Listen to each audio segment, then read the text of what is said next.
उत्तराखंड की राजनीति में ये पहली दफ़ा हो रहा है। हम देख सकते हैं कि ये विधानसभा का सदन है भीतर, और यहाँ पे जो है कांग्रेस के तमाम विधायक आज पूरी रात भर जो है वो विधानसभा के भीतर रहे। हमारे साथ उपनेता प्रतिपक्ष जो है भुवन कामड़ी जी, उनसे बातचीत करते हैं। सबसे पहले तो सर ये बताइए कि रात कैसी रही आप लोगों बहुत बढ़िया, संघर्ष भरी रात है, और जब संघर्ष होता है उसका मजा ही कुछ और होता है। अच्छा, तो जिस तरह से आपने ये पूरा प्लान बनाया था कि आप पूरी रात यहाँ पे रहेंगे, लगातार हम भी आपके टच में थे, क्या किसी तरह की कोई बातचीत हुई? क्योंकि रात को जिस तरह से चल रहा था सोशल मीडिया पे भी कि लगातार बातचीत हो रही है सरकार के साथ, क्या कुछ रहा सर?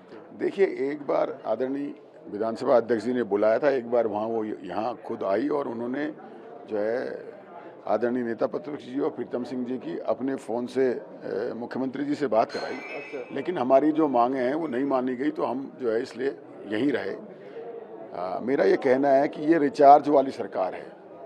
रिचार्ज आप जानते हैं, जैसे मोबाइल का रिचार्ज 28 दिन तक रहता है। ये एक घटना नहीं है।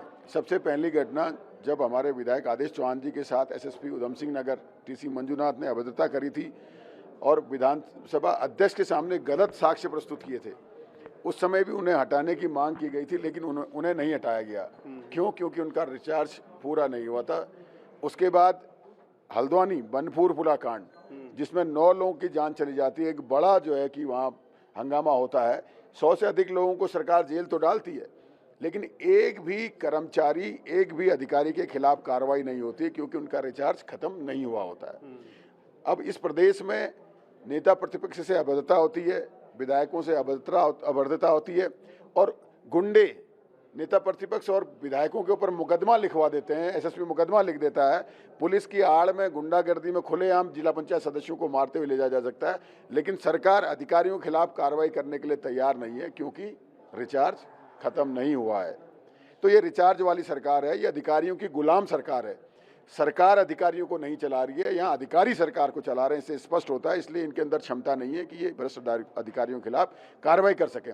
ये जो जीरो टॉलरेंस की बात करते हैं, एक पटवारी को 500 रुपये में, एक कानूनगो को 200 रुपये में, किसी को 600 रुपये में बदलते हैं, पकड़ते हैं और उसको बड़ा बड़ा अखबारों में छुपवाते हैं।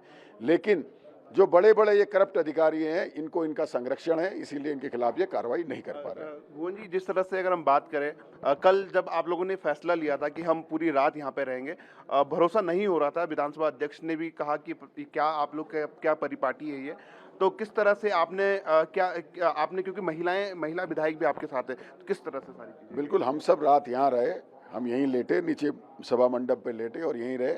और सुबह कुछ लोग हम गए, तैयार होके आए, कुछ लोग यहाँ रुके, फिर वो लोग तैयार होने गए, हम लोग यहाँ आ गए। तो हम लगातार यहाँ बने हुए हैं और हम संघर्ष के लिए तैयार हैं। उत्तराखंड की जनता जान चुकी है, ये अधिकारी की गुलाम सरकार है, ये भ्रष्ट सरकार है, ये आकंठ गले तक भ्रष्टाचार में लिप्त है। तो अगर हम बात करें, महिला विधायक ममता राकेश जी हमारे साथ है।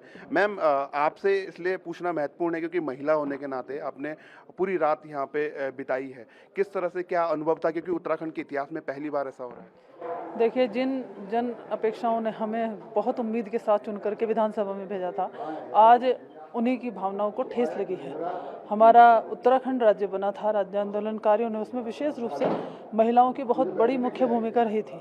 लेकिन आज जिस तरह से महिलाओं के साथ भी दुर्व्यवहार हो रहा है, यहाँ तक कि अभी नैनीताल में हाल ही में वे संपन्न हुए त्रिस्तरीय पंचायत चुनाव में हमारी महिला प्रत्याशी के साथ जिस तरह की अभद्रता हुई, उसके साथ भी मारपीट की गई। और हमारे नेता प्रतिपक्ष माननीय यशपाल आर्य जी के साथ और हमारे विधायक भुवन कामड़ी जी, सुमित हृदय जी और पूर्व विधायक संजीव आर्य जी के साथ साथ हमारे वरिष्ठ कांग्रेस जन और बहुत सारे कांग्रेस के कार्यकर्ता वहाँ पर थे। आम जनमानस भी वहाँ पर था। जिस तरह से खुलेआम गुंडागर्दी सरकार की शय पर वहाँ हुई है, पुलिस की शय पर वहाँ हुई है, पूरी तरह से हाई कोर्ट ने भी, माननीय उच्च न्यायालय ने भी निर्देशित किया है सरकार को कि पूरी तरह से पुलिस की नाकामी है, प्रशासन की फेल्योर है। और उन्होंने निर्देशित किया कि एसएसपी नैनीताल को तत्काल वहाँ से हटाया जाए। तो हमारी भी यही मांग है कि इस तमाम घटनाक्रम में जो संलिप्त रहे हैं डीएम नैनीताल और एसएसपी नैनीताल को तत्काल प्रभाव से वहाँ से सरकार को हटा देना चाहिए था, जो कि सरकार ने कदम नहीं उठाया। अच्छा, मैं एक चीज़ जानना चाह रहा था, ये जब आप लोगों की स्ट्रेटजी बनी तो क्या किस तरह कब बनी? आप पहले तो ये स्ट्रेटजी कि हाँ हमको रात यहीं गुजारना है, क्योंकि सरकार भी लगातार ये कोशिश कर रही थी कि आपको किसी तरह से मनाया जाए, तो क्योंकि पूरी रात बिताना थोड़ा सा मुश्किल भी है भराड़ीसैंण जैसी ठंड में, तो आपने कब बनाई ये रणनीति? देखिए, ये कोई रणनीति नहीं है।